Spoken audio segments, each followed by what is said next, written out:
Hello everybody, thanks for tuning in as always. Hope you liked my opening piece there. I came up with it last week and just spent every day trying to develop it and develop it and develop it. As always, at the end of the video I'll spend a few minutes just breaking down the track in case anybody can get anything out of it. In the meantime, what have I been up to? A few things actually. I had somebody from down south, a lovely chap called Simon, came up from down south, Simon Fries, to have a look at some of the playing of Tobias Hoffman. So we broke down some of the diminished things. I hope he got something out of it. So hi Simon, if you're watching. It was lovely to meet you. And what else? Oh yeah, I went to see a band in Glasgow, my wife and I, the other day. Went to see this young guy who follows me on Instagram, and likewise I follow him. The band's called the Sankaras, or the Sankaras, I can't remember how you pronounce it, but it just reminded me of me being in a band, being young and feeling like you've got the world at your feet and the girls in the audience are looking at you, and it's just a great time in your life. And it gave me a bit of a walk down memory lane to go to the gig. It was in the King Tut's Wawa Hut, which is quite a famous gig venue in Glasgow for young bands. So that was good. So Ross Neil Reid, if you want to follow him on Instagram, in the Sankaras band. Also I was down in Dumfries and found myself playing another gorgeous amplifier, a Fender Hot Rod Deluxe. Just, you know, there's one in every single guitar shop in the UK practically, extremely common. But, oh, lovely sound it had, just for clean, that kind of stuff that I like. the guitar I picked off the wall happened to be a Yamaha Rev Star. I've never played a Yamaha Rev Star before. It wasn't the low, cheaper end, it was kind of mid. It was that sort of £800, was it 900? £800 or £900. Wasn't the top of the range either, but it was lovely, racing green with the stripe, the aluminium kind of tailpiece here. Not my kind of guitar, it was soulless as far as I was concerned. It was very hi-fi sound, but a good guitar. Didn't go out of tune once. Very distinct sounds, but just all very hi-fi. It wasn't much warmth or mojo for me, so it was not my kind of thing. But then I like beating up things. But it was a good guitar. Also, what did I do? My wife and I climbed a small mountain in Scotland the other day. I'll show you 55 seconds now of our highlights. Morning. Right, we are off up the hill towards the Trossachs to climb a mountain. A small mountain. What time is it, Rachel? 5:28? 5:32 no, now. 5:28 on the first take. Right, I'll talk to you on the hill. Bye for now. The Kelpies. That's Loch Venacher. It's now 6:30 in the morning. Wow, check that.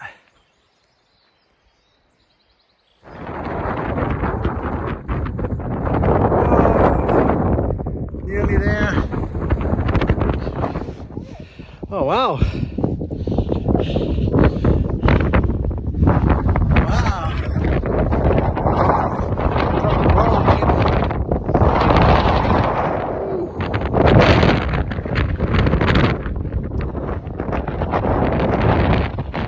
So that was little old me up the hills.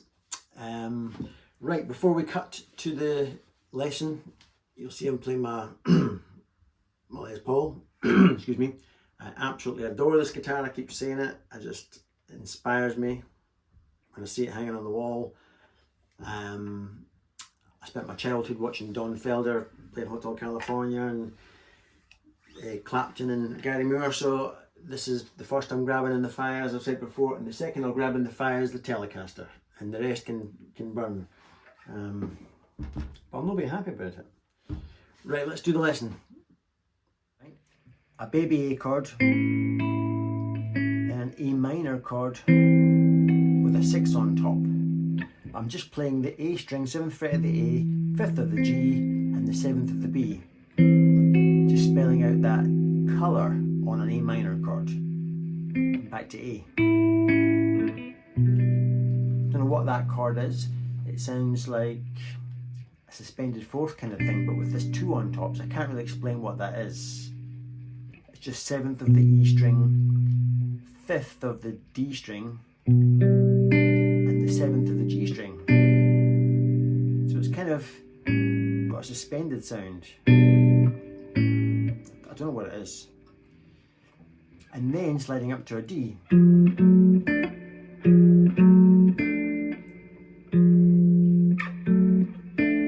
Then a little diminished shape. See my right hand as well as my left. So you can see where my fingers are there. And then a D. Then a C sharp 7. And an F sharp minor. Then to a B7. Then some lead.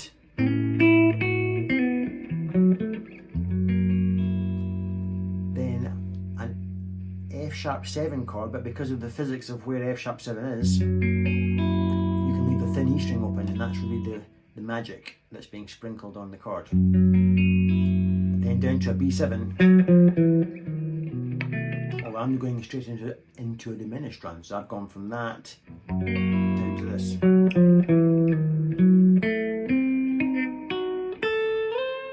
Last week's lesson, remember? Just my little favourite pattern.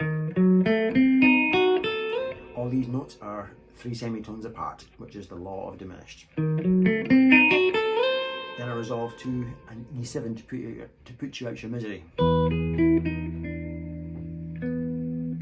then I go straight back into my diminished loop again. And then I put a wee half-step rub on top with a harmonic.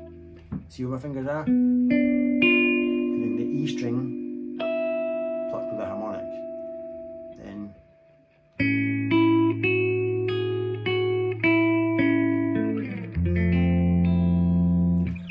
just an A chord, a baby A, with the 7th of the B on, and then trying to create such a clean playing style that I'm letting that pinky ring out with that 4th fret of the E string that I've just added to give that lovely, like it's all sustaining.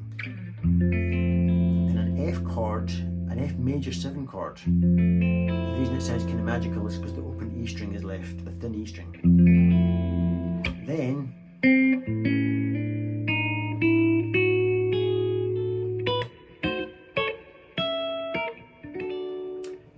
I like that.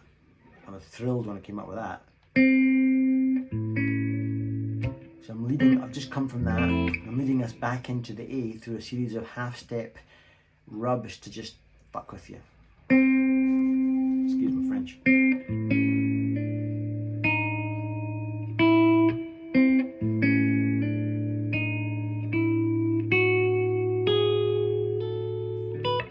Diminished, A, diminished, D. Then back to a different position of D minor. Oh, whoops.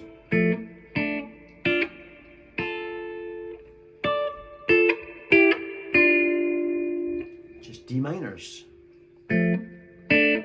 Just plucking selected notes from that chord, shifting up to this version of D minor, shifting up to this version of D minor, and then walking down with little double stops to resolve to A.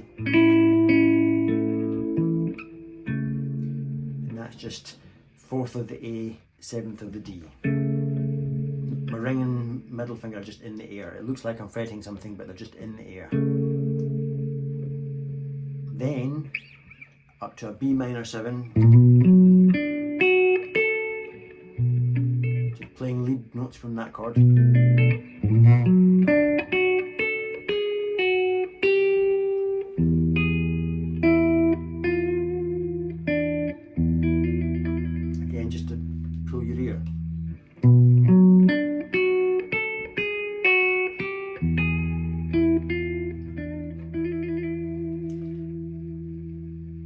Then what did I do? Then I think I went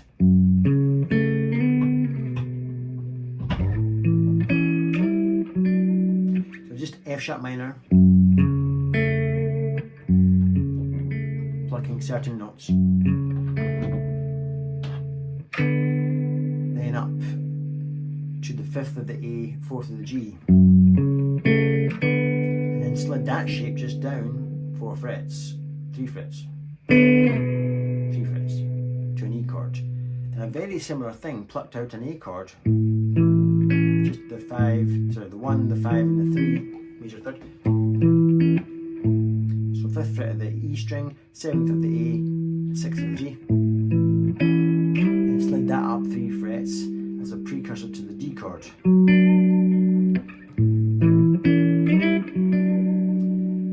Then I walked up an A chord, up to the B chord, a little bit of lead to bring me to the B minor 7, and then just walking up that, just running up the chord like I always do, to resolve to the E, but then to play with your ear again, because I like to do that. Then I think I went, all I'm doing there is F sharp minor and walking up in little sort of arpeggios.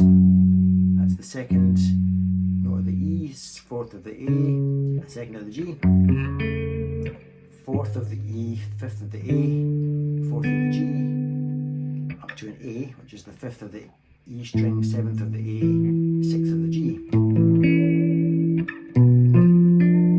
Turned it into kind of minor, A minor, but with a B bass. So B, 7th fret of the E string, 8th of the A, and the 7th of the G. Lovely.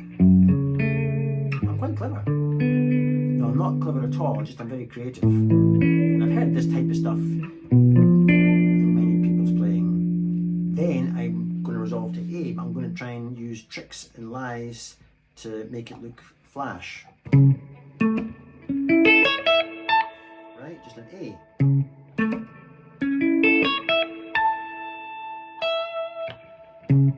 Just playing that shape of A.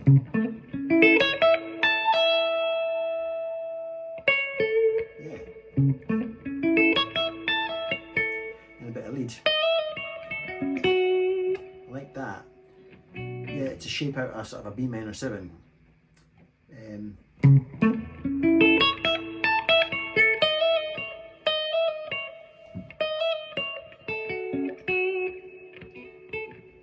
Walking down that chord, what is that chord?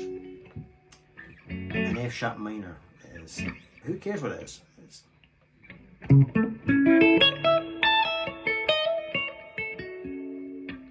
just walking down that. And playing that. Double stops.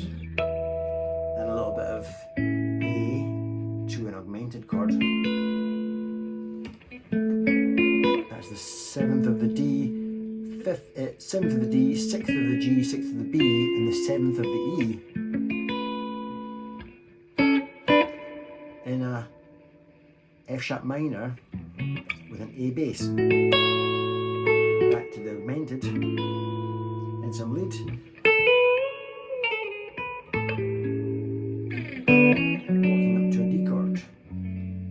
D minor, and dropping that a semitone.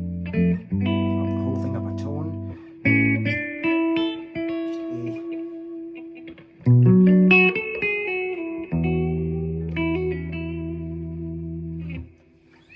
A. All done on mirrors.